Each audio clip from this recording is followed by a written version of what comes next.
ఆశ్రయించాడంటే అనుకోలేకుండా ద్వారా తీర్చినాడు. సో నా సాక్ష్యంని ఎంతమంది ఆశ్రయించబడ్డాడంటే అంతమంది ఆశ్రయించాడు. అందుకే దేవుడు నాకు ఇచ్చిన వాగ్దానం నుంచి కూడా నాకు వాగ్దానం బాప్తిసం ప్రామిస్ కూడా దేవుడు ఇచ్చింది. నిన్ను ఆశీర్వదించిన వారిని నేను ఆశీర్వదిస్తాను, నిన్ను చెప్పించిన వారిని చెప్పిస్తారని ప్రభావ వాగ్దానం ఇచ్చినాడు. మరి ఇంత గొప్ప దేవుడు వాగ్దానం ఇచ్చినప్పటికీ నా జీవితంలో ఏముండాలన్నా నా వాగ్దానంలో కనుక విధేయత ఉండాలి. అది పొరపాటు మనకు అంటనది ఉంటాయి. అందుకే అధికారులకు భయపడాలని నా తండ్రి అంటాడు. వాడెంత అంత పొగలతో ఉన్నవాడిని దేవుడు రక్షించుకొని పశువులా ఉన్నానని మంచిగా మార్చాడు. కానీ మొట్టమొదట నా జీవితంలో నేను ఉన్న దేవుడి వాక్యం ఏంటంటే మార్కు సువార్త 5వ అధ్యాయం.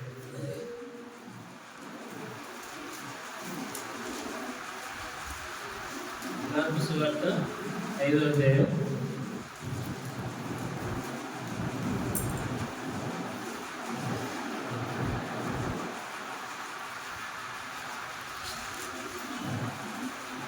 25వ వచనం.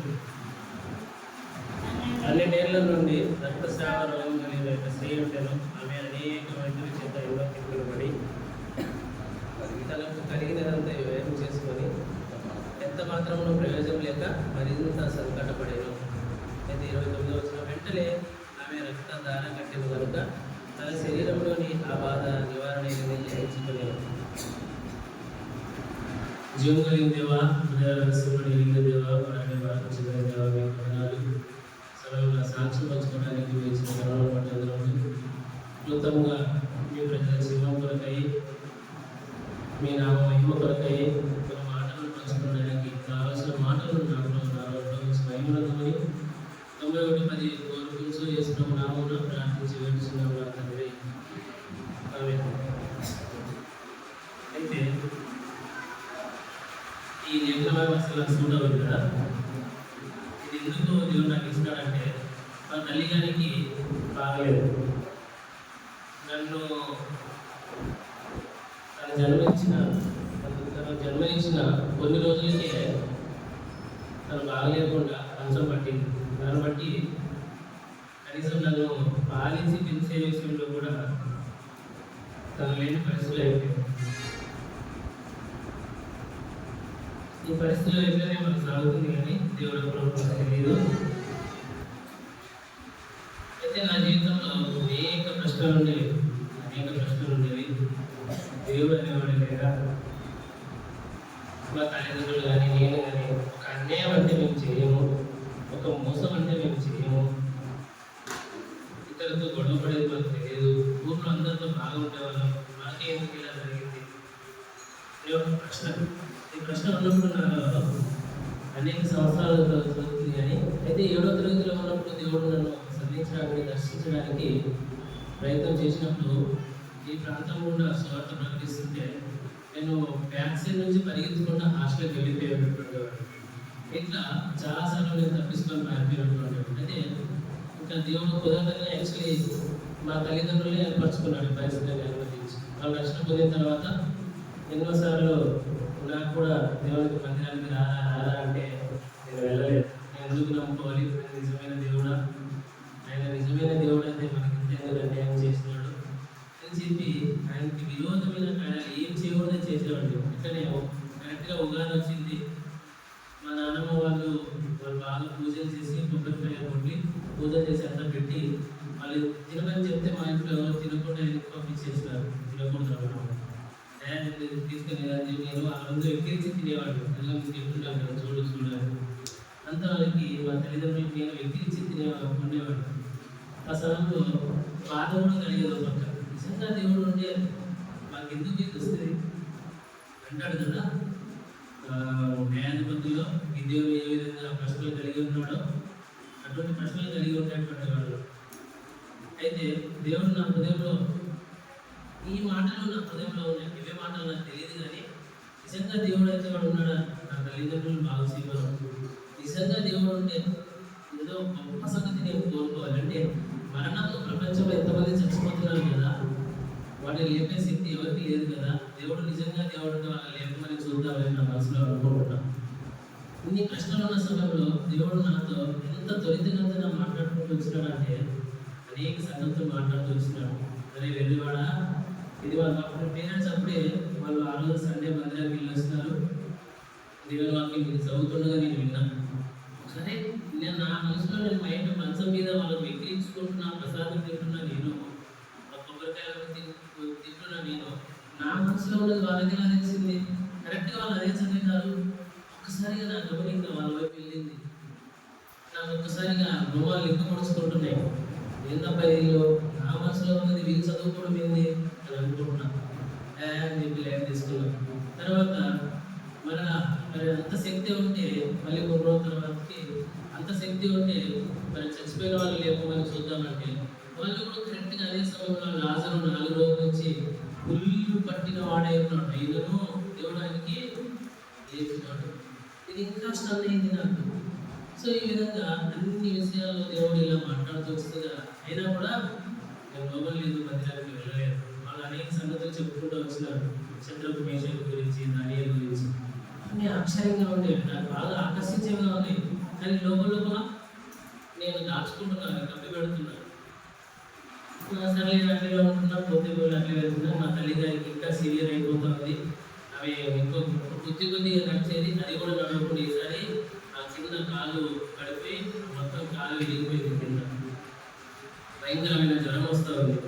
ఏం చేస్తున్నా వాళ్ళు ప్రార్థన చేస్తున్న సేవ గురించి తగ్గట్లేదు. ఎందుకు తగ్గట్లేదు ఏమన్నారంటే, అప్పుడు మంచి సేవకుడు ఉండేవాడు. మంచి సేవకుడు ఎందుకన్నారంటే, తన జీవితంలో ఎవరైనా పరిస్థితులు ఏమైనా పరిస్థితులు వచ్చేది దేవుని ఆయన కనిపెట్టి ఏ పరిస్థితి అని తెలుసుకొని చెప్పేవాడు. అది బాగా ఆకర్షించింది నాకు. సరే మన జీవితంలో ఉన్న సమస్యలు దేవుని కనిపెట్టి చెప్పేవాళ్ళైతే ఇన్ని రోజులు మేము నశించిపోతుంది, మన దగ్గర ఎవరికి రాలేదే అని ఆ దుఃఖపదంతో నాకు ఇంకా అధికంగా తన విశ్వాసం బలపడింది. అప్పుడు వచ్చి చెప్పినాడు అప్పుడు, ఆయన మీ తల్లిదండ్రులకి ఇలా ఆమె బాగవడానికి కారణము నువ్వు మందిరానికి రావడం లేదు. నేడల దేవుడు ఉన్నతమైన దేశం కలిగి ఉన్నాడు, అందుకే నేను ఈ విధంగా చేస్తున్నాడు. చివరికి నీ తల్లిని కూడా ఇబ్బంది పెట్టడానికి తను వెనకాలేదని చెప్తే నాకు ఇప్పుడు అర్థమవుతుంది. నాకు దేవుడు ఆలోచన చెప్పింది. సో ఈ విధంగా ఉన్న ప్రశ్నలు అనేక ప్రశ్నలు ఉన్నప్పుడు ఇంకా సర్లే చెప్పి దేవుని మందిరానికి వెళ్ళడం లేదు, వెంటనే ఆమె బాగైపోయింది. ఇట్లా దేవుని సంగతులు అనేకులను అర్థం చేసుకోవడానికి దేవుడు నాకు సహాయం చేసినాడు.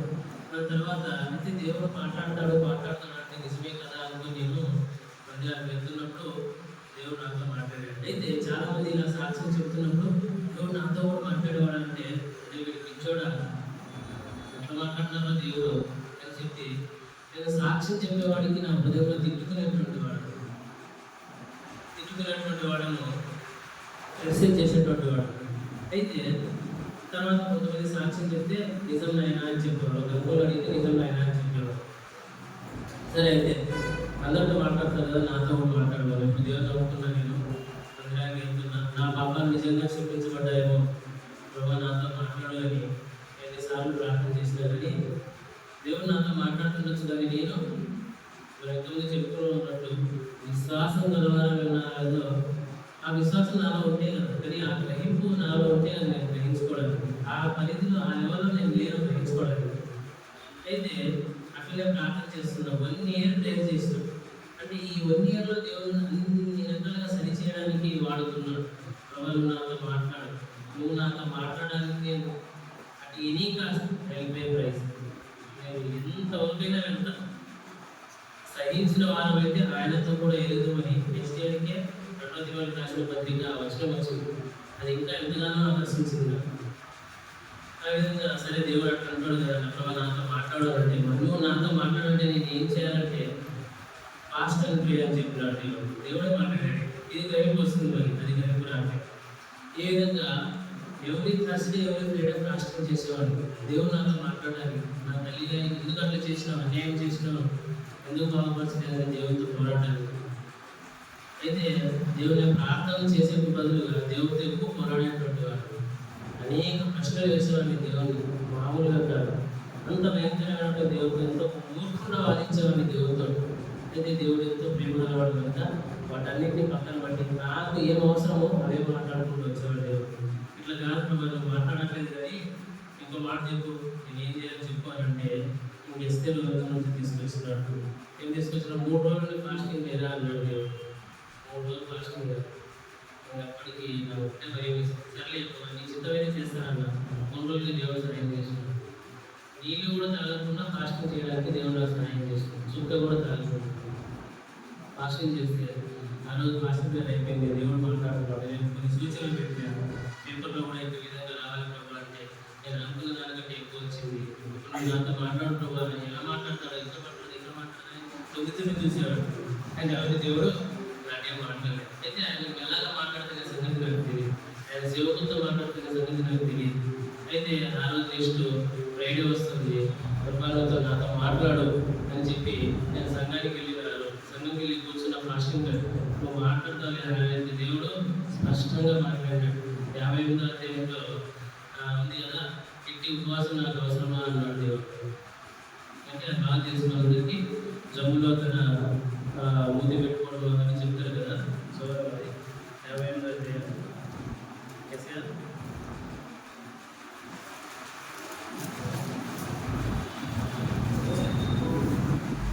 మేము ఉపవాసంలో ఎందుకు చూడవు, మేము మా ప్రాణములను ఆయాసపరుచుకుని ఎందుకు లక్ష్య పెట్టవు, దాన్ని అందరూ ఉపవాసంలో మీరు వ్యాపారం చేయరు, మీ పనివారి చేత కఠినమైన పని చేయదు, మేము కలపడచ్చు విధానం చేయొచ్చు, అన్యాయంగా ఉక్కులాడుచు ఉపవాసం ఉండరు, మీ కంట ధ్వని పరమణ వినబడినట్టుగా మీకు ఇప్పుడు ఉపవాసం ఉండను. ఇట్టి ఉపవాసం నాకు అనుకూలమా? మనుషుడు తన ప్రాణమును బాధపరచుకొచ్చిన దినం అట్టిదేనా? ఒకడు జమ్ములో తల ఉంచుకొని గోనెపట్ట కట్టుకొని గోడ కూర్చుకొని కూర్చుంటా ఉపవాసమా? ఇట్టి ఉపవాసం ఎవరికి ప్రీతికరము అనుకుంటువా? ఆ మాట లాస్ట్లో ఇట్టి ఉపవాసం నాకు ప్రీతికరమని నువ్వు అనుకుంటువా? ఆ మాట ఇంకా గట్టిగా తాకింది. అదేంది ప్రభా ఇంత అన్యాయంగా మాట్లాడుతున్నావు? వాదించేవాడి దేవుడితో, నువ్వు దేవుడు ఏంటి ఇంత అన్యాయంగా మాట్లాడతావేంటి? నువ్వే కదా ఎన్నిసార్లు ప్రార్థన చేసినా మాట్లాడితే ఏం చేయాలని చెప్పుకున్నామంటే మాట్లాడితే దేవుడు అప్పుడు ఈ వాక్యంతో చెప్పినప్పుడు నాకేం అర్థం కాలేదు. ఆలోచన ఉపవాసం నాకు విధిగా కావాల్సింది. దాని తర్వాత లాస్ట్లో మనం చూస్తాం బాధితులను నడిపించుతాయో, నాడిమాన వ్యక్తులు తీటాయో, పేదవాళ్ళను కనికరించుతాయో, ఇంకా విధవరాలను సహాయం చేయుతాయో, దిక్కులేని పిల్లలను ఓదార్చుతాయి. ఇదే కదా ఈ పరిస్థితులు నాకేం అర్థం కాలేదు. ఇవన్నీ చేయడానికి నేను ఎవరిని పోయామే? అరే మీ తల్లిగారి గురించి నేను ఎలా ప్రార్థన చేస్తున్నాను? ప్రపంచంలో ఎంతమంది తల్లులు ఎంతోమంది ఉన్నారు. వారి కొరకు ఎవరు ఎంతారా ఎవరు వచ్చేస్తారో ప్రార్థన, ఎవరు సహాయం చేస్తారో దేవుడు అంటే వాళ్ళతో నాకేంటి దేవుడితో నేను ప్రార్థించేవాడు. అట్లా దేవుడి సన్నిధిలో ఉన్నప్పుడు సరే ఇదంతా అయిపోతుంది. వచ్చిన తర్వాత నా గురి ఏంటి? దేవుడు నాకు మాట్లాడాడు. ప్రభా ఎవరికి స్పీక్ మీకు నాతో మాట్లాడాలి, నేను ఏం చేయమన్నా చేస్తాను నాతో మాట్లాడాలి. నా ప్రశ్న 24 గంటలు లేదు. అయితే ఒక విధంగా సండే వచ్చింది. ప్రభా ఈరోజు ఫైనల్ నాతో మాట్లాడితే ఓకే, లేకపోతే నీకు నాకు కట్టి అని చెప్పేసి ఉదయాన్నే వేసిన ప్రార్థన చేసిన ప్రభా ఇప్పుడు నువ్వు మాట్లాడితేనే సరే సరే నీకు నాతో మాట్లాడు అని చెప్తే దేవుడు ఏం చేస్తాడు? మత్తయి సువార్త 9వ అధ్యాయం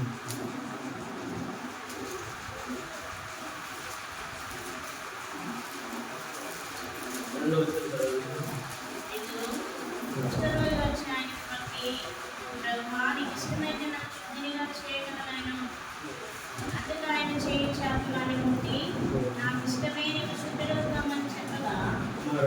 ధైర్యంగా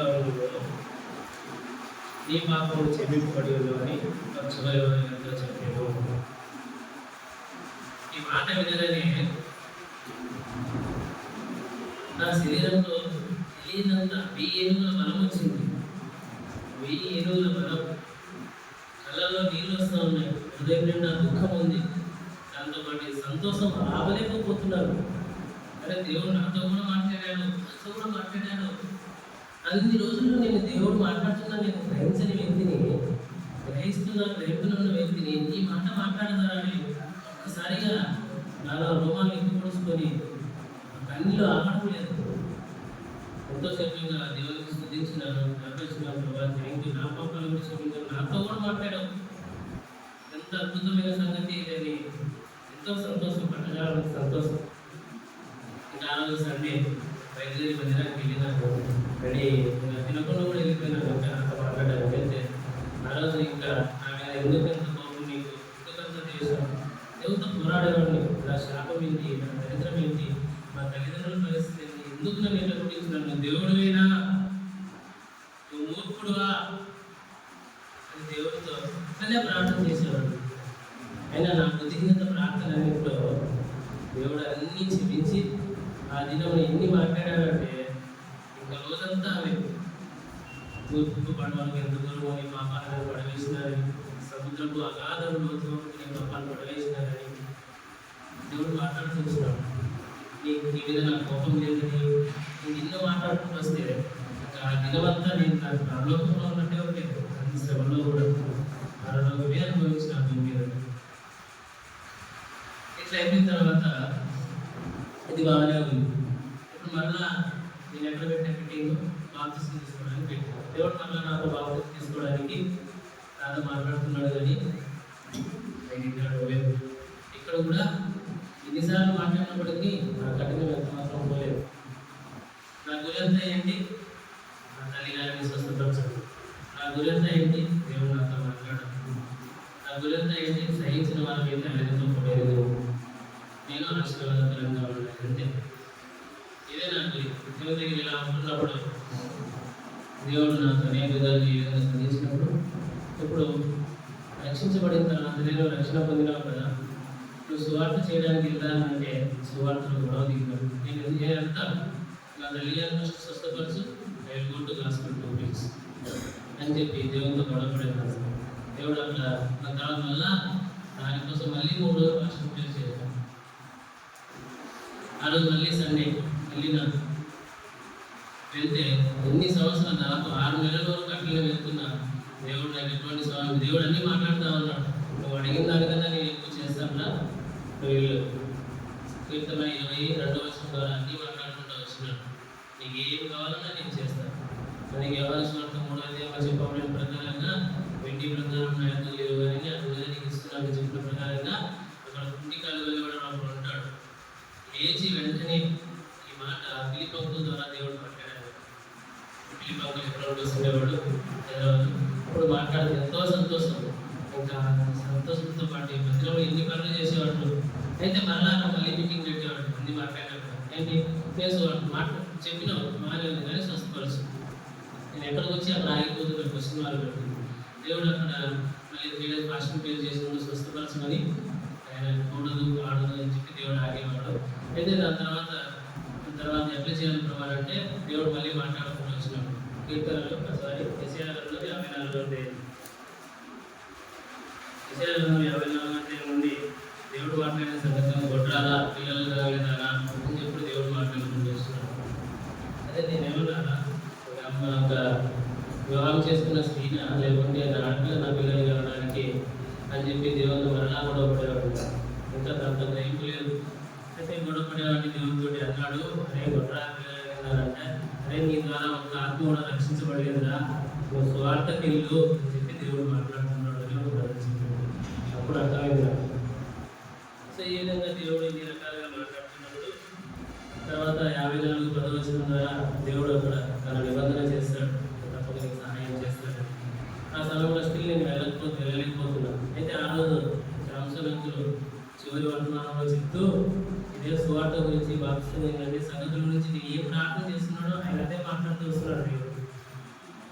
ఇంకా కొన్నిసార్లు ఏ సేవకుడు మాట్లాడాలో, ఏ వ్యక్తి వచ్చి ప్రార్థన చేయాలో, ఏ వాక్యం చెప్పాలో, ఏ వచనం ద్వారా దేవుడు నాకు మాట్లాడేవాడు అదే ప్రార్థన చేసేవాడు, అదే వ్యక్తి వచ్చేవాడు, ఆయనే ప్రార్థన చేసేవాడు, ఆ వచనంతోనే దేవుడు మాట్లాడేవాడు. ఈ విధంగా దేవుని సన్నిధిలో నేను బుద్ధి తప్పిపోతాను. ఇంతగా నేను ఆత్మీయంగా దేవుని స్వరం వింటా ఉన్నాను ప్రతిరోజు. ఇంకా ఆనందం ఎట్లా ఉందంటే అన్ని శ్రమలో కూడా, కన్నీటిలో కూడా ఆ సంతోషమే పట్టజాలనంతా.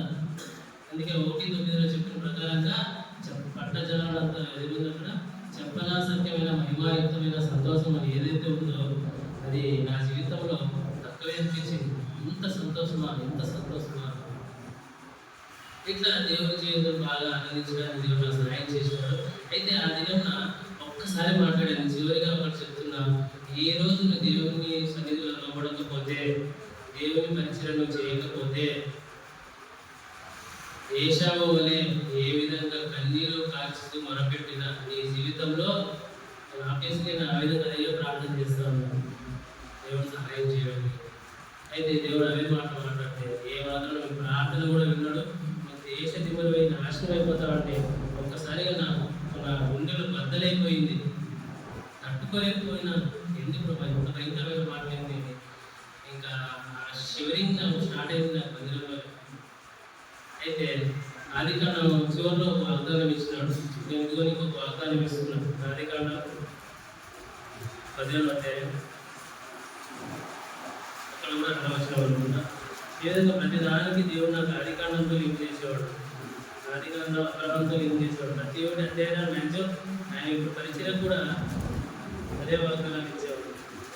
అయితే 10వ అధ్యాయం 1వ వచనంలో ఉంది, ఇది జరిగిన తర్వాత, అనేక పురాణం పోయిన తర్వాత దేవుడు మాట్లాడింది జరిగిన తర్వాత యెహోవా వాక్యము అబ్రహాము దర్శనమందు వచ్చి, అబ్రహామా భయపడము, నేను కేడములు నీ బహుమానము అత్యధికులు అని చెప్పాను.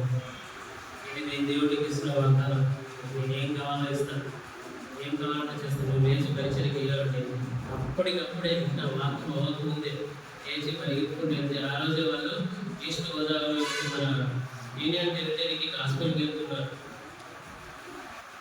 అప్పటికప్పుడు ప్రభావ నన్ను క్షమించాలి దేవుడు స్పష్టంగా మాట్లాడిన తర్వాత ఒక పక్క భయంతో, ఒక పైన ఆ సంతోషంతో పడ్డ తర్వాత దేవుడు నాతో మాట్లాడాలని, దేవుడి పని చేయబోతుంది నాకు ఎందుకు ఈ జీవితం అని చెప్పి నేను లోబడి స్వార్థకి వెళ్తూ నాకు కూడా దేవుడు మరి హాస్పిటల్ దేవుడు మాట్లాడాలంటే దేవుడు నాకు అక్కడ ఫిక్స్ చేశాడు. అంతమంది కొంతమంది ఉన్నారు, దేవుడు మాట్లాడినప్పుడు హాస్పిటల్కి వెళ్ళారంటారు అని చెప్పి బాగా పనులు చేసేవాళ్ళు.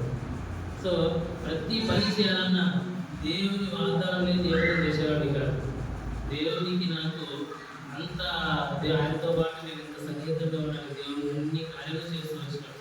ఏదైనా పరిచయం వెళ్ళాలన్నా కూడా ఈ విధంగానే దేవుడు నాకు సహాయం చేసేవాడు. ఒక సేవకునికి ప్రార్థన చేయాలన్నా, ఒక సంఘానికి వెళ్ళి ప్రార్థన చేయాలన్నా, ఒక వాగ్దానం వేస్తేనే తప్ప మన పాటలు అడుగు పెట్టేవాడిని కాదు. ఒక దినం ఎట్లా నేను హాస్పిటల్కి వెళ్తున్నా, భయంకరమైన ఎండ ఉంది, ఇన్నిసార్లు నేను ఇబ్బంది పడుతున్నప్పుడు ఎండ భయంకరంగా ఉంది, కావడం లేదు, చెమటలు కళ్ళలో వస్తున్నాయి. ఈ ఎండని స్వార్థ చెప్పుకున్నాం, ఈ సమస్యలను ఎందుకు చేస్తానని చెప్తాను. ఇట్లా మళ్ళీ పోరాడేవాడిని దేవుడితో, ప్రభావ మేఘాలు పంపి నేను కన్నా అని చెప్పి 2 సెకండ్లో మేఘాలు వచ్చేసినాయి.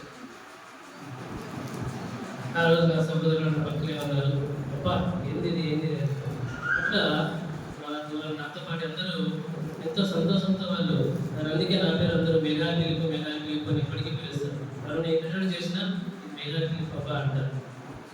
ఈ విధంగా మరొకసారి ఎక్కడైనా ఎప్పుడో ఉంటున్నాం, ఇదే ఎండల కాలం ఉంది.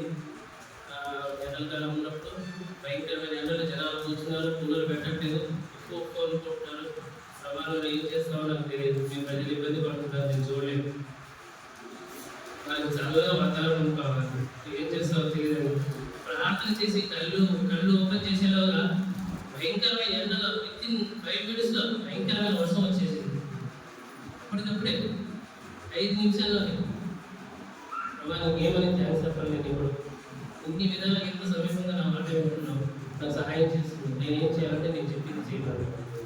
సో ఆయన ఉద్దేశంలో ఉన్నాను కాబట్టి నేను ఏమడిగినా దేవుడు సహాయం చేసేవాడు. కానీ నా తల్లి గారికి కాల్ చేసే విషయంలో మాత్రం సహాయం చేయకూడదు.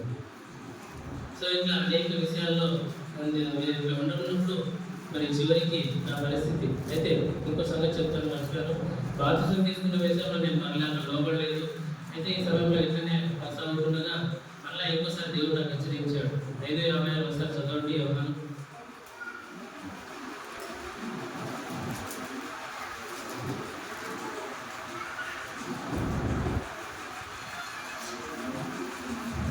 ఎవరు సువార్త 5వ అధ్యాయం 56 వచనం.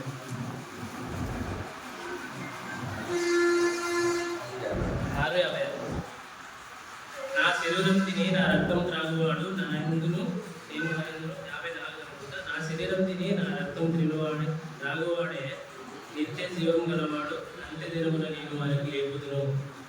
ఈ వచనం చదువుకున్న తర్వాత ఇంకొకసారి నేను బాప్తిసం తీసుకొని మా తల్లి గారికి బాగా చేసే వరకు మళ్ళీ ఇంకొకసారి పిటిషన్ పెట్టాను.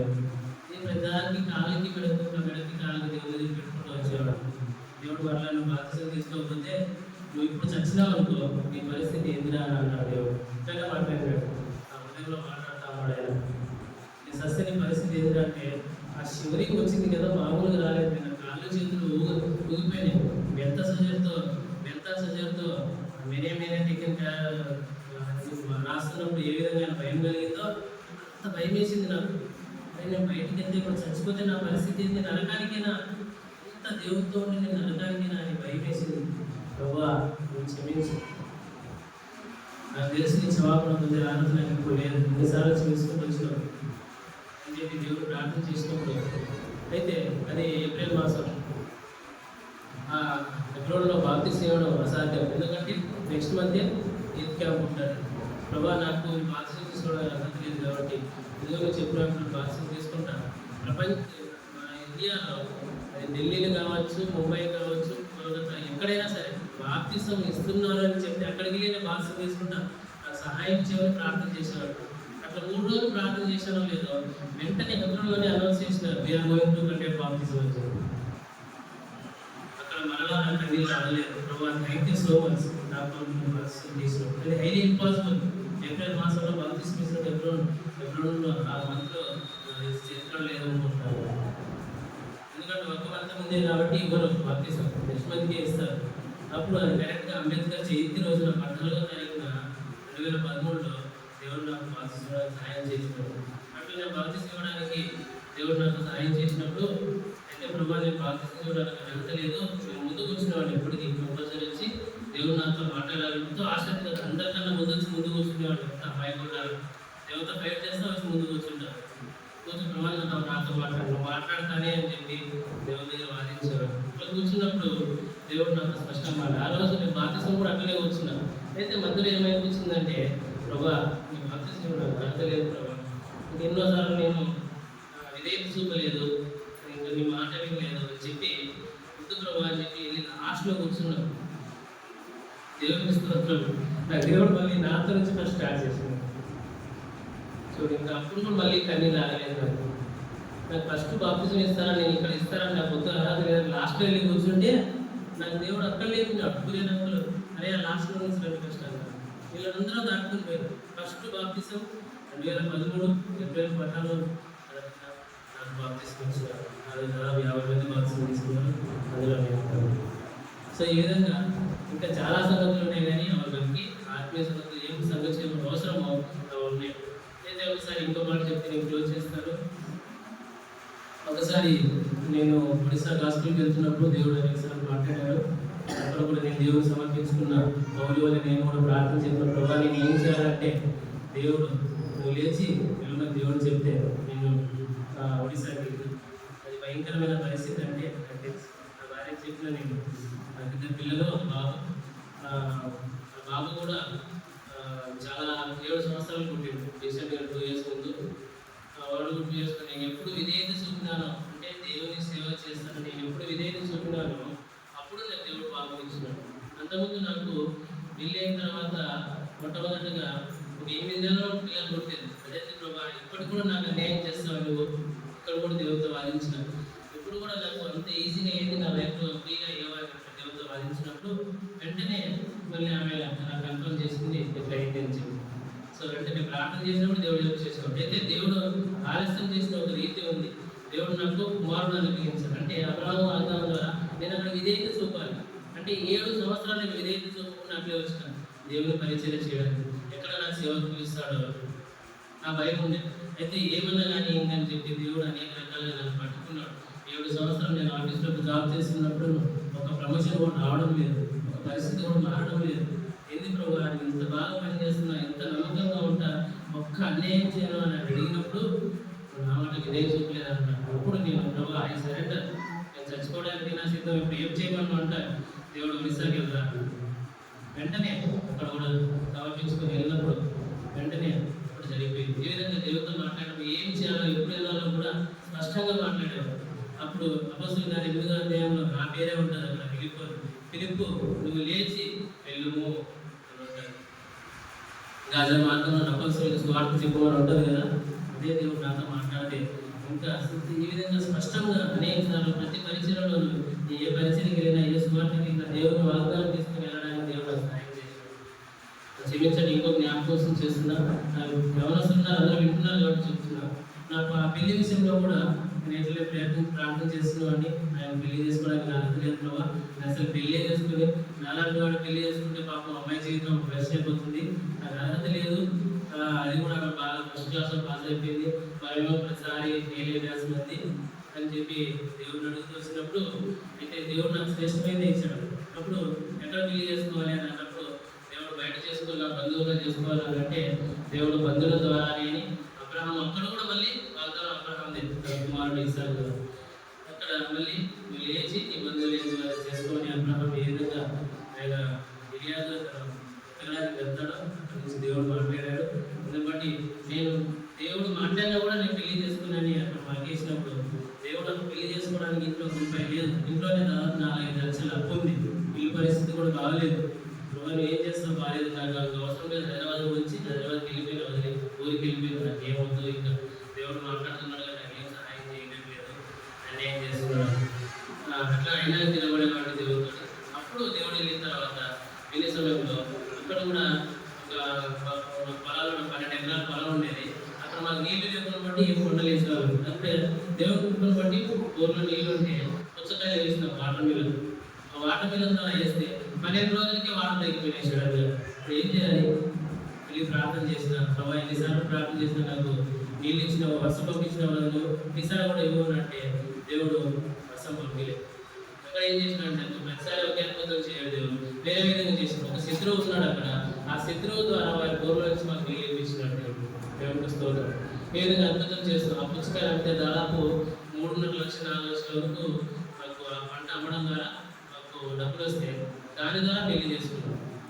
దేవుడు వాగ్దానం మాట్లాడాడు. ప్రతిదానికి వాగ్దానం ఇచ్చే విధంగా మాట్లాడితే స్పష్టంగా మాట్లాడితే ఇప్పుడు నాకు ఏ పరిచయం నాకు ఆటంకంగా లేదు. ఈ విధంగా నేను ఒడిశాకి వెళ్తున్నప్పుడు కూడా ఇదిగో నేను వెళ్తున్నా, తిరిగి వస్తాను కదా నాకు తెలియదు. నువ్వు మాత్రం హౌస్ పెట్టుకో, నువ్వు వెళ్తున్నా అంటే తిరిగి వస్తానో నాకు తెలియదు. అలవాసి నేను పాట పాడుతూ వదిలే అని చెప్తున్నాను అని చెప్పినప్పుడు ఆమె ఒక్కసారిగా స్టన్ అయిపోయేది. అయితే ఇదే పరిస్థితి ఒడిశాలో ఉండేది. క్లాసులో ఎక్కడ చేసినా ప్రతిసారికి ఇబ్బందులు ఉండేది. వాడు పట్టుకున్నాడు మమ్మల్ని, అలా కాదు మేము టీవీలో వస్తాం ఉండవు అని చెప్పి ఎంత భయపడేవాడు ఒడిశాలో. అయితే దేవుడు ఇన్ని అద్భుతాలు చేశాడంటే అక్కడ ఎంతమందిని రక్షిస్తాడంటే అసలు ఆయన ఎంతో గొప్ప కార్యాలు చేసినాడు. సో ఈ విధంగా దేవుడు అన్ని రకాలుగా ఇప్పటి వరకు ఢిల్లీ టుడే ఒడిశా సువార్త అయిపోయిన తర్వాత 2 సంవత్సరాల ముందు అయిపోయింది. ఇప్పుడు నేను ఏం చేయాలి ప్రభావం అంటే మళ్ళా నువ్వు పెంతకోస్తు సమయం వరకు ఆగలా అన్నాడు దేవుడు. ఎంత స్పష్టంగా మాట్లాడంటే పెంతకోస్తు అయిపోవడం లేదు అంటే ఇదే మాసం నెక్స్ట్ ఈస్టర్ అయిపోయిన తర్వాత మే నెలలో వస్తుందంట. నువ్వు ఆగలా పెంతకోస్తు వరకు అంటే ఎందుకు ప్రభావ అప్పుడు వెళ్ళాలి హాస్పిటల్కి నేను అనుకున్నాను. కానీ దేవుడు మళ్ళీ ఒడిశా గొప్పలేదు. అయితే వాళ్ళు ఏమన్నారంటే లేదు నెక్స్ట్ టైం మీరు వస్తే నీ మెడకాయ మీద తలకాయలు ఉండవని చెప్పినాడు. మేము ఎక్కడికి వెళ్ళాలో అక్కడే వాడు వచ్చి మాకు నీ సంగతి ఎక్కడికి హఠకుండా కూడా నీ సంగతి చూసుకుంటా అన్నాడు. ఆ భయంతో ప్రభావాడు అన్నాడు అయినా పర్లే మేము వెళ్తామనంటే దేవుడు అనుమతించలేదు. ఏం చేయాలని ప్రభావ అంటే మన వరకు ఆగరాదు. అదే కరెక్ట్ టైంలో మళ్ళీ బీజేపీ వచ్చింది. కూడా ఎక్కడ కష్టపడితే మళ్ళీ బీజేపీ వచ్చింది. సో ఈ విధంగా ఇబ్బంది అయింది. ఏం చేయాలి ప్రభావ అంటే నా కొరకు ప్రత్యేకంగా సువార్త టీము ఒక ప్రధాన ప్రార్థన చేసి అప్పటికి వాళ్ళకి తెలియదు. జనవరిలో ప్రార్థన చేసినారు, మేలో వాళ్ళు స్టార్ట్ చేసినారు. నేను 1 year నుంచి ప్రార్థన చేస్తున్నాను. ఏం చేయాలి వాట్సుడు ఎడుగురు వాళ్ళు నా కొరకు సువార్త టీం ఓపెన్ చేసినాడు. ఆ సువార్త టీంలో నేను కూడా ఒక మంచి వ్యక్తిగా ప్రధాన వ్యక్తిగా నన్ను ఉండడానికి దేవుడు సహాయం చేస్తున్నాడు.